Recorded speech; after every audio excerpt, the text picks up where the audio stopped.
From rockets made of matches to your own personal body armor, here are simple inventions you can make at home. Hey guys, if you haven't noticed already, we're almost at 1 million subscribers, so remember to smash that subscribe button. Number 13. Homemade slime. If you really want to make a mess in the name of science, go ahead and make some homemade slime. All you're going to need is some Elmer's glue and some borax. If you don't want to use borax, you can also use laundry detergent. Many people like to add food coloring to make it more colorful, but you don't really have to. First, grab some Tupperware, empty out your glue into it, and mix it with an equal amount of water. Keep stirring quickly and don't let the glue dry.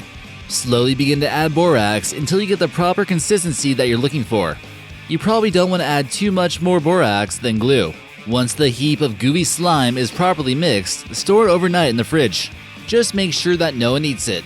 The polymers in the glue will also link to the chemicals in the borax and create one large flexible polymer as a result. Number 12. Match rockets.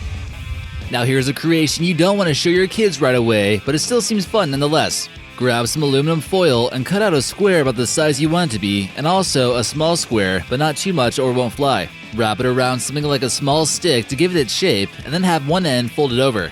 The next thing you want to do is cut off the tips of matches and place them in these rockets. You can also add fins to it if you want.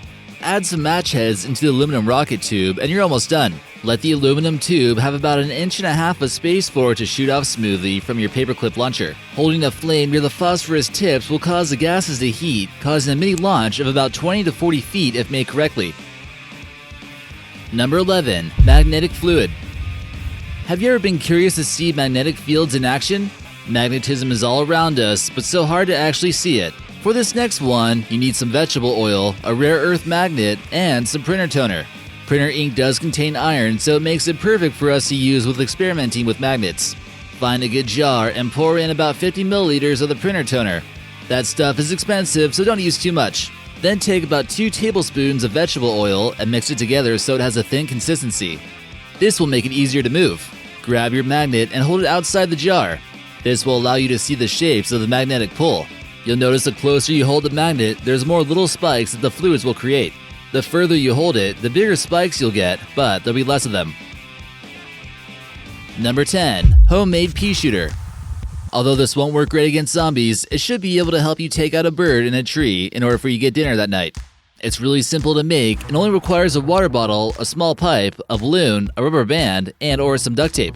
First cut off the bottle of the water bottle, then cut off the thin part of the balloon. Get some duct tape and secure it around the opening of the bottle, and that's pretty much all you need to do. It can fire various projectiles such as coins, rocks, pens, barbecue skewers, and also much more. It can fire with accuracy about 30 feet or so at a high velocity. Just make sure you wear some protective glasses first. Large projectiles such as the skewers could cause quite a bit of damage, so watch out. Number 9. Homemade rocket fuel. Who knew that pasta could actually be used to power a rocket engine?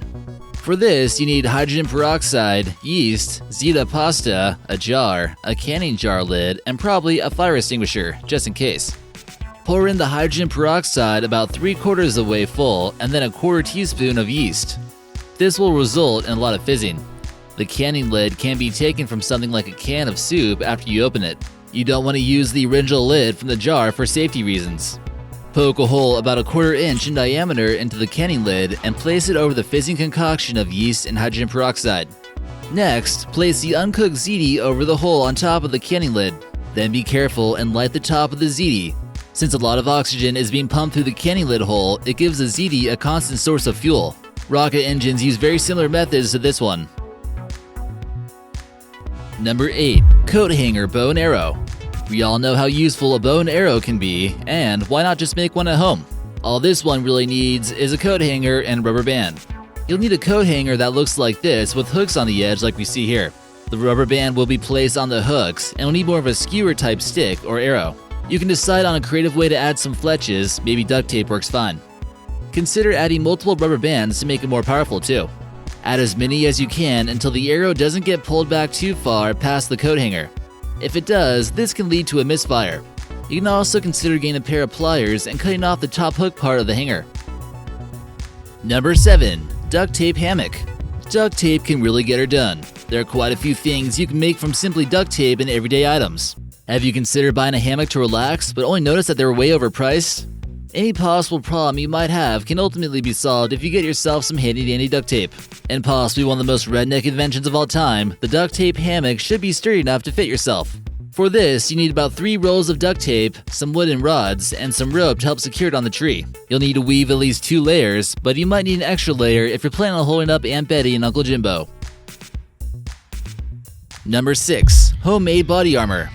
You never know when the zombie apocalypse might occur, and you might consider making some type of body armor to ensure that you don't get bit. This invention comes from prison in order to protect oneself from shank attacks, so it might work well in various scenarios. One of the best ways to achieve a simple form of body armor is to get some duct tape and tape a few magazines over a shirt, one magazine for the chest and another one for the back. If you have a long sleeve shirt, you can actually roll the magazines over your forearms and tape it in place. While it won't stop a bullet, it should at least be able to reduce the damage from a knife stab or a paintball. This photo here shows another interesting design which utilizes useless pennies for protection. Number 5. Toilet paper roll speakers. This invention includes fitting your phone inside a set of toilet paper roll tubes in order to give it that amplified sound that we're all looking for when we're trying to get our drink on.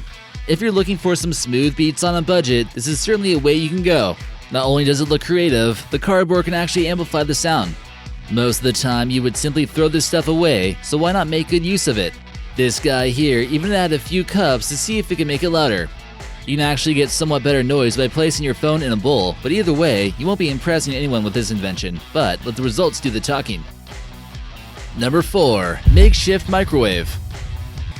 Ever wish you could bring a microwave with you on your next camping trip? It would make your life so much easier. For this next one, all you need is a cereal box, aluminum foil, and a sunny day. First, you want to cut the cereal box so it can open. Aluminum foil has been known to help people get tans, and normally it's not something you want to put in your microwave. But this time, it's okay. Wrap inside with aluminum foil and wrap the inner part of the box as well. When you're done, it should look something like this. Place the food inside and give it quite a bit of time, but the solar power will cook your food.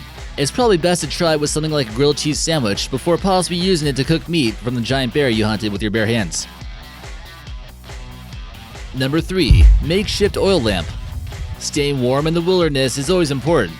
Unfortunately, you're not going to find any air conditioners or heating devices in the forest besides bears that might be willing to cuddle with you. Instead, you're going to need to use some fire. You didn't pack any candles with you, but for some reason, you happen to have some olive oil, a lighter, a Kleenex, and an empty Coke can. This is actually all you need. Pour the Coke can about halfway full of olive oil, insert a Kleenex, and light it on fire. This will actually burn a lot longer than you would think. And there you have it, your Italian oil lantern. Number 2. iPad stand coat hanger.